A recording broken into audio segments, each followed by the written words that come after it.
एक बार फिर से यस्सु के अजीब नाम में मैं आपको सलाम कहता हूँ। मैं आज वापस कोएसीना कॉलेज में हूँ और मैं ऐसी जगह में हूँ जो मेरे लिए बहुत मानी रखती है और ये यहाँ की लाइब्रेरी है। लाइब्रेरी खास है क्योंकि मुझे तारीख पसंद है और तारीख की एक खास बात जो मुझे पसंद है वो बड़ी अजीम बहालियों की तारीख है। खुदा के रूह की अजीम तहरीकें और कैसे खुदा इन सदियों के दौरान मुतहरक होता है। आप जानते हैं एक चीज जब मैं तारीख को पढ़ता हूँ मुझे मालूम होती है जैसे कि जॉर्ज व्हाइटफील्ड वो बगैर किसी अवामी खिताब के 30 से 40 साल हजार लोगों को कलाम सुनाता रहा और ये कहा जाता है कि जब उसने बोस्टन में कलाम सुनाया तो शहर में से तकरीबन हर एक खानदान के साथ खानदानी तौर पर वक्त दे रहा था और खुदा मुतहरक हुआ। एक बहुत जबरदस्त कुदरत, एक जबरदस्त बहाली, ये पहली जबरदस्त बेदारी कहलाई। फिर एक दूसरी अजीम बेदारी थी जो एक बड़ी राह दिखाने वाली बहाली थी और अमेरिका की तारीख में बहुत सी बहालियां हुई हैं और न सिर्फ अमेरिका में बल्कि पूरी दुनिया में खुदा के रूह की तहरीक रही है। इसलिए मुझे लाइब्रेरी आना पसंद है और उन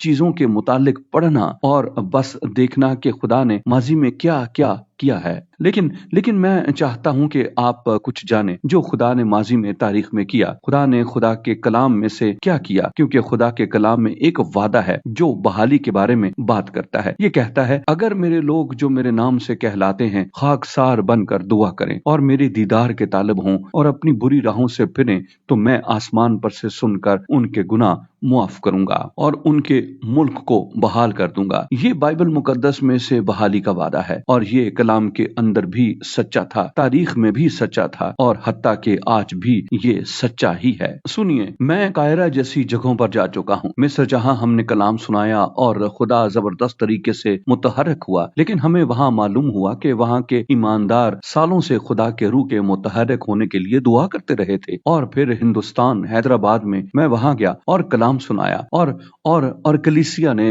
बेहद तरक्की की। लेकिन ये इसलिए था कि वो दुआ गो लोग थे और वहाँ हैदराबाद स्टेट गिरजाघर के बिल्कुल साथ दुआ का बुर्ज था और पूरी तारीख में खुदा इसी तरह मुतहरक हुआ है और काम करता रहा है। ये हमेशा तक हुआ जब खुदा के लोग दुआ करते हैं और उसके चेहरे के मुश्ताक होते हैं। खुदा के लिए, खुदा के लोगों के एजेंडे में ये सबसे पहली चीज है और फिर दूसरा, खुद को फरोतन करेंगे और दुआ करते देखेंगे और उसके चेहरे के मुश्ताक होंगे और फिर अपनी बुरी राहों से फिरेंगे। ये खुदा का मंसूबा है, ये पूरी तारीख में काम करता रहा है।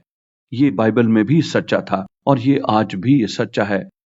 अगर हम ऐसा करेंगे तो खुदा बहाली भेजेगा। लिहाजा आएं, दुआ करें। आइए आज उसके चेहरे के मुश्ताक हों।